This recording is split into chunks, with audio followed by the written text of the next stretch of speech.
क्या हम किसी के कर्म लेकर उसे मदद कर सकते हैं? तो इसके लिए उत्तर ये है कि कर्म किसी के हम ले नहीं सकते, न भोग कर समाप्त कर सकते हैं। गुरु भी शिष्य का कर्म कुछ हद तक क्षमा करता है, पर बाकी सब कर्म जो उसको लगते हैं वो उसे खुद भोग कर समाप्त करने होते हैं। तो ये नियम है वो ठीक उसी तरह, और हम रेगुलेटरी प्रिंसिपल्स फॉलो करते हैं सनातन धर्म के अंतर्गत। तो ये तो हमारा कर्तव्य है मानव होने के कारण।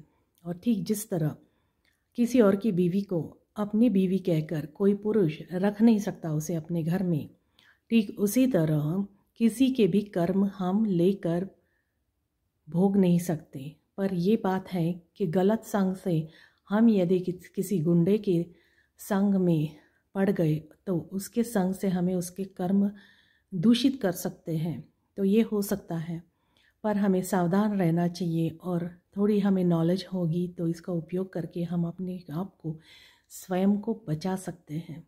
तो कर्म, जो भी कर्म हम करते हैं वे हमें भुगतने होते हैं यदि वे भगवान की सेवा को छोड़कर अन्य कर्म हो। तो ये था कर्म के बारे में। और फिर कर्म के बारे में विस्तारित तो भगवत गीता यथारूप में आपको सुनने को, श्रवण करने को मिलेगा ही। भगवत वाणी जो भगवान ने अर्जुन को कर्म योग बताया है।